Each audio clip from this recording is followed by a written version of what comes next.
Good evening, dear listeners. It's me again, your friend Alexian. Welcome to the Library of Wonders, a place where the most amazing stories come to life. Today, I am so happy because I'm going to visit my favorite friend, the superhero pug, Bagel. And of course, I'm inviting you to join me. Let's take my magical compass, which will open the path to this incredible story, and set off on a new magical adventure together. Spring had arrived in Fluffville, and everyone was eagerly awaiting the flower festival. It was the most beloved celebration of the year.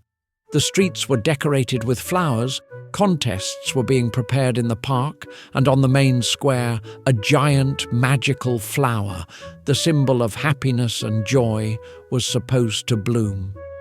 But this year, disaster struck. On the day of the festival, the townsfolk were shocked to see that all the flowers in the city had withered.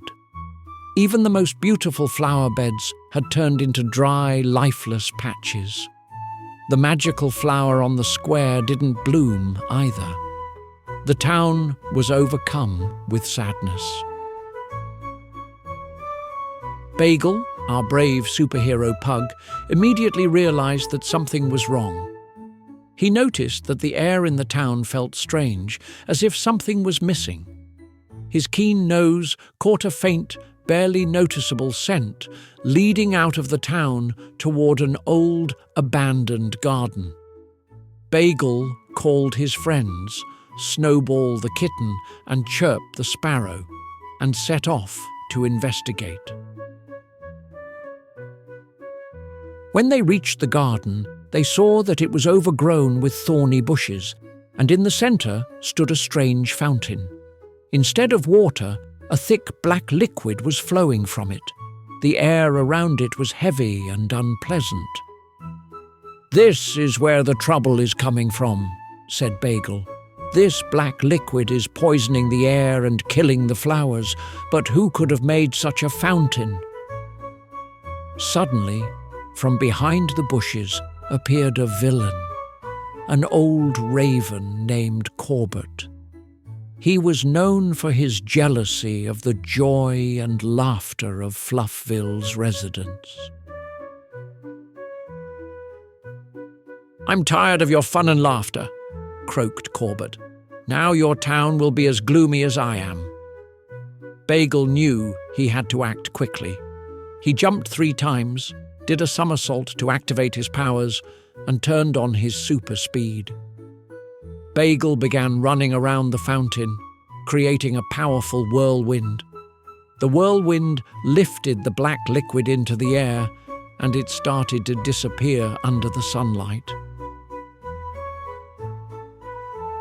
But Corbett wasn't ready to give up. He flew into the air and began throwing sharp thorns at Bagel, which he pulled from the bushes.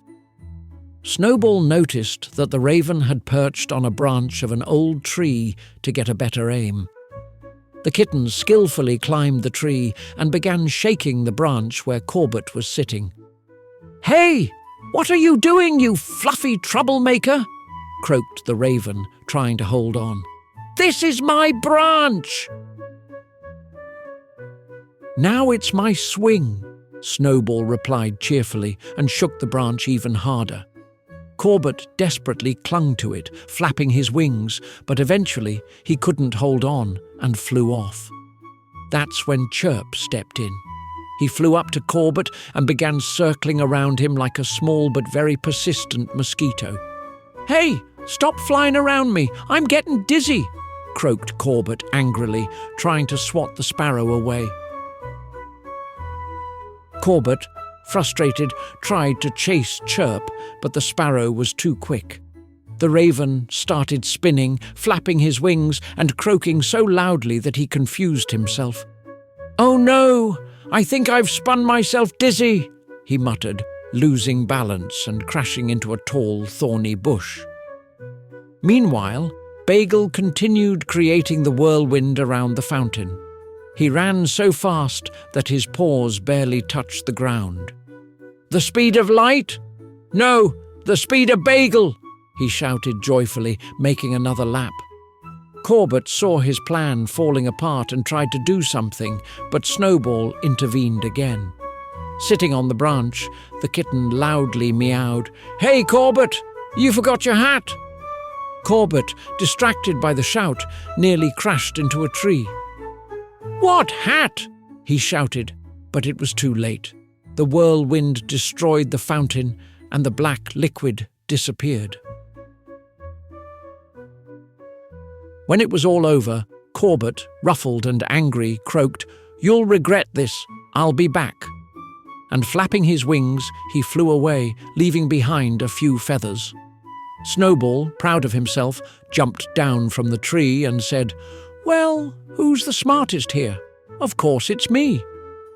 Chirp landed nearby and added, "And who's the fastest?" "That's me." Bagel, smiling, looked at his friends and said, "And who's the fluffiest?" "That's all of us together." Bagel and his friends returned to Fluffville as true heroes. The flower festival took place, and it became the brightest and happiest in the town's history. The residents thanked Bagel, Snowball, and Chirp for their courage and cleverness. Once again, our superhero pug proved that good always triumphs over evil. Well, my friends, it's time to start the magical compass and return to the Library of Wonders. We'll meet Bagel again, because wherever Bagel is, there are adventures, fun, and miracles. But if you don't want to say goodbye to Bagel just yet, you can always listen to his past adventures. Until next time, dear listeners, and may the joy of spring always be with you.